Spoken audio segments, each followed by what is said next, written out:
now. For today's video, meron lang ako share sa inyo na operating system by TeamOS. So, kilala nyo ba si TeamOS, guys? So, yung mga miyembro ng One Piece dyan, kilala po nila yan. Okay? So, ito po is Night 11 edition. Windows 11. Okay? So, don't worry guys, no? Pag Windows 11, yung iba, sinasabi nila, ako, hindi kaya ng computer ko yan, hindi kaya ng laptop po yan. Okay? So, anyway guys, no? Itong mga ganitong operating system, modded po yan. Light edition, light version po siya. Pwede ito sa mga low-end PC. Yung mga ganitong klaseng operating system na modded po, ibig sabihin po niyan is modified na po siya. Hindi po siya stock OS, no? Okay, so ibig sabihin po dyan, may mga nabawas na po. Okay? And inedit na po talaga nila yan totally. Meron din mga nadagdag, like yan, may mga themes, di ba? And syempre, hindi ko rin alam kung ano may mga dinagdag dito. So, kung nag-aalangan po kayo, no, kasi kaming mga PisoNet owners, ito talaga mostly ang ginagamit namin.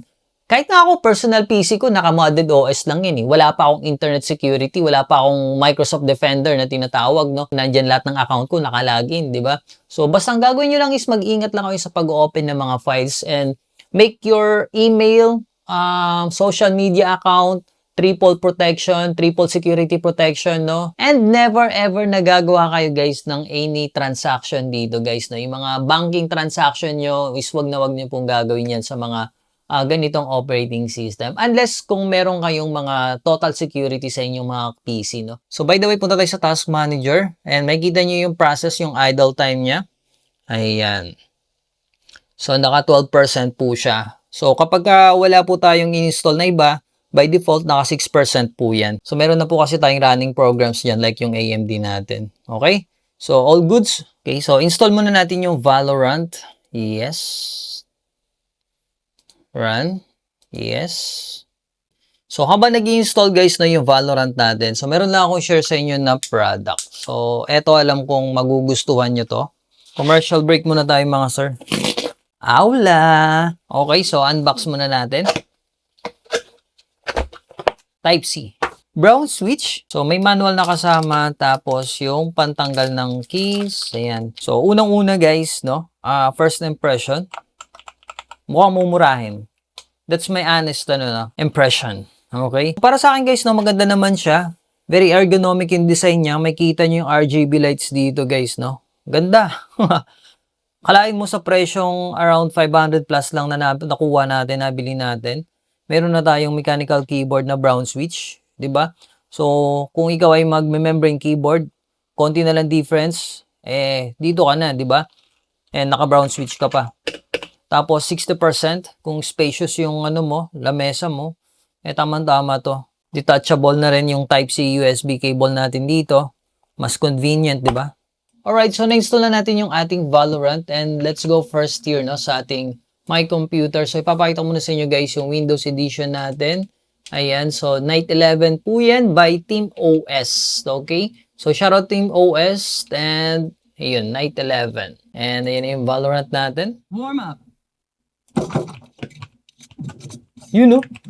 Ganda. So, check ko natin yung video. So, sa graphics, wala na tayong ibang gagalawin dyan. Generals, wala na rin. All goods. Okay. Sarap. Yung keyboard natin guys, ang ganda. Napaka-smooth niya. Yuray ko. Bastos. Ano ba yan? Warm up pa lang yan. Ano ba yan? Saan may mga tumitira na yun? Daya. My knees are gonna kill after this. Fight. Dominating.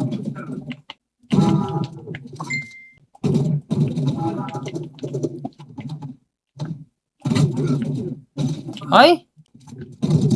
Nakabawi din sa'yo.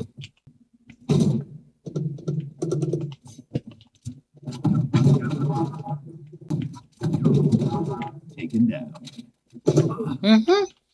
So, yun guys, na nakita nyo naman, tested na natin sa Valorant. And alam nyo ba guys, yung size ng ISO niya is nasa around 2.2 GB lang, no? Very jutay lang. Okay, so sa mga interesado pala ng keyboard natin guys, by Aula. F3261, napakaganda na ito guys, no? So susubukan natin to, no? Ilalagay natin sa PisoNet. Alam naman natin pagka PisoNet, no? Grabe, bugbog na bugbog yung mga keyboard natin. So dito hoping umabot to ng more than a year, no? So yung lahat naman na keyboard na ginagamit ko is umabot naman ng year. So eto guys is syempre kailangan din natin mag-upgrade paminsan-minsan para yung mga player din naman natin matuwa. Lalo na ngayon magbabakasyon. Siguro magdadagdag pa ako neto guys. Ganda niya, promise.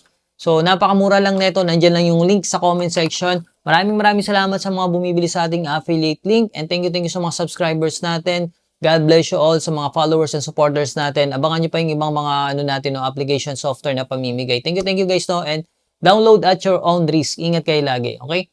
God bless.